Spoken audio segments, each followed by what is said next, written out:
दोस्तों नमस्कार। एक अपडेट भाई साहब ये है कि एक बहुत ही सीनियर पेंशन के एक्टिविस्ट हैं, बहुत ही सीनियर है, यूनियन बैंक के पेंशनर हैं, केरला से आते हैं और रिटायरमेंट के बाद उनकी योग्यता को देखते हुए गवर्नमेंट ऑफ इंडिया ने उनको पूर्ववर्ती जो स्टेट बैंक ऑफ ट्रावनकोर हुआ करती थी उसका उनको डायरेक्टर भी बनाया था, यानी बोर्ड ऑफ डायरेक्टर का मेंबर बनाया था।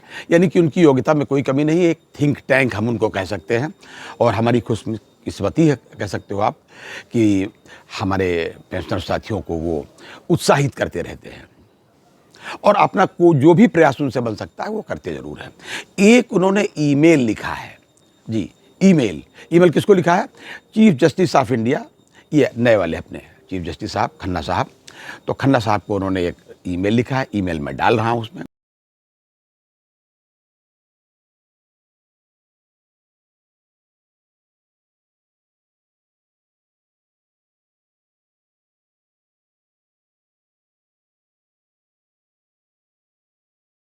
उसमें अच्छा, ईमेल में है क्या उनके?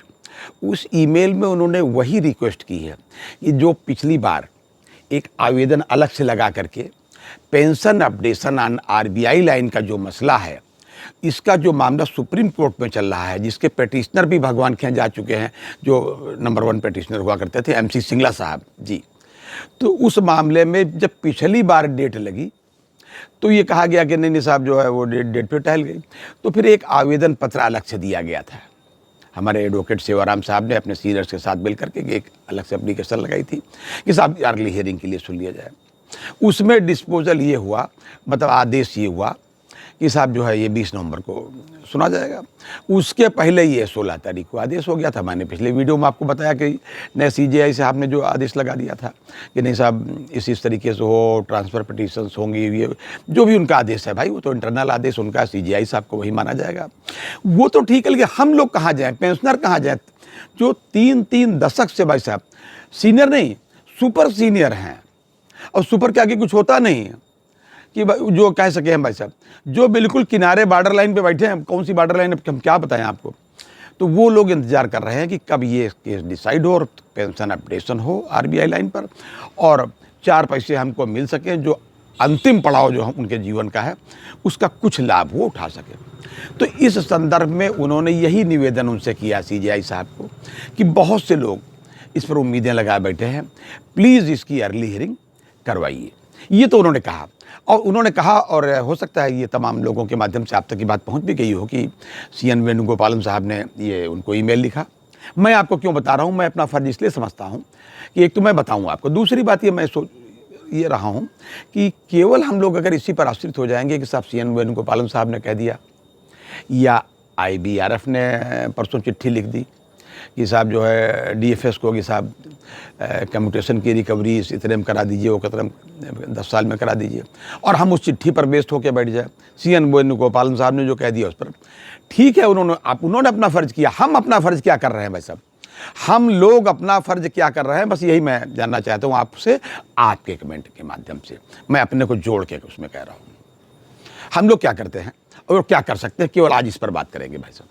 हम लोग ये कर सकते हैं, कुछ ना करें तो कितना कर सकते हैं भाई साहब, कि सीएन वेणुगोपालन साहब की तरीके से ईमेल भेज सकते हैं सीजेआई साहब को अपनी तरफ से भी। भाई सीएन वेणुगोपालन साहब ने कहा कि हजारों की संख्या में, लाखों की संख्या में हैं, ये बात उन्होंने कही, सीनियर और सुपर सीनियर लोग। लेकिन अगर ये लाखों की ही संख्या में अगर ईमेल चले जाएं तो क्या बुरी बात है? अगर आप ईमेल नहीं लिख सकते तो उन्हीं के ईमेल को कॉपी करके आप भेज दीजिए भाई साहब। अगर आपको लिखने में कोई तकलीफ है, नहीं तो अपनी तरफ से लिखे, ज़्यादा अच्छा है। दूसरी बात, जिन लोगों ने डीएफएस को लिखा है, मैं तो चाहता हूं कि डीएफएस को लिखिए, इतना ईमेल करिए, इतना ट्विटर पे डालिए। लोग कहेंगे अरे साहब ट्विटर पे डालने से क्या होता है साहब?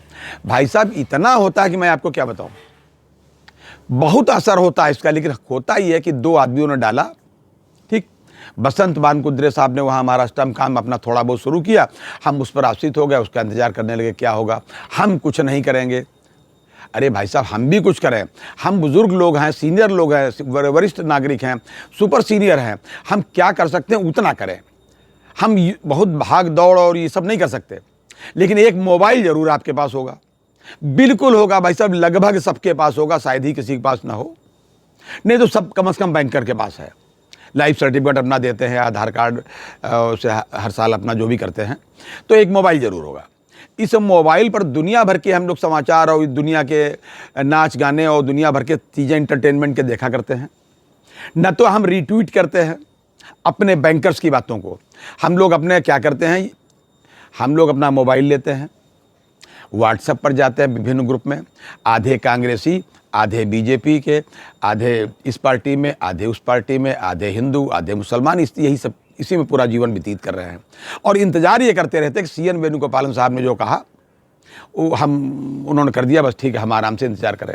भाई साहब, मैं कहता हूँ आप लेटे लेटे खटिया पे, चारपाई पे लेटे लेटे आप उसको रीट्वीट कर दीजिए, आप उसी चीज़ को अपने मेल से भेज दीजिए, आप नीचे अपना नाम लिख दीजिए उसमें, अगर कुछ ना कर पाओ तो उसी को कॉपी करके अपना नाम लिख दीजिए, नहीं तो उसी को भेज दीजिए भाई साहब कि मैं भेज रहा हूँ साहब इसको। इतना रिक्वेस्ट मेरी आपसे है, मैं चाहूँगा कि प्लीज़ इसको ज़रूर करें। और हाँ, इसका असर नहीं होता है ये मत मानिएगा भाई साहब, बहुत रगड़ने से पत्थर तक घिस के छोटा हो जाता है, असर ज़रूर होता है। बहुत जब रगड़ते हैं प्रभु के सामने, जब हम दिन भर मत्था टेकते हैं, 20 साल टेकते हैं, तो प्रभु तक हमारी बात सुन लेते हैं। ये तो यहाँ संसार के लोग हैं। ये था आज तक का अपडेट, और अगर हमारा निवेदन आपको ठीक लगा हो तो प्लीज़ अपना कमेंट जरूर दीजिएगा। ये था आज तक का अपडेट, अगली बार किसी अन्य अपडेट के साथ फिर हाजिर होंगे। तब तक के लिए इजाज़त दीजिए और अपनी सेहत का पूरा ध्यान रखिए, क्योंकि सेहत का ध्यान रखेंगे तभी पेंशन अपडेशन का लाभ उठा सकेंगे, तभी रीट्वीट कर सकते हैं, तभी आप ईमेल भेज सकते हैं। जी हाँ, जय हिंद, जय भारत, नमस्कार।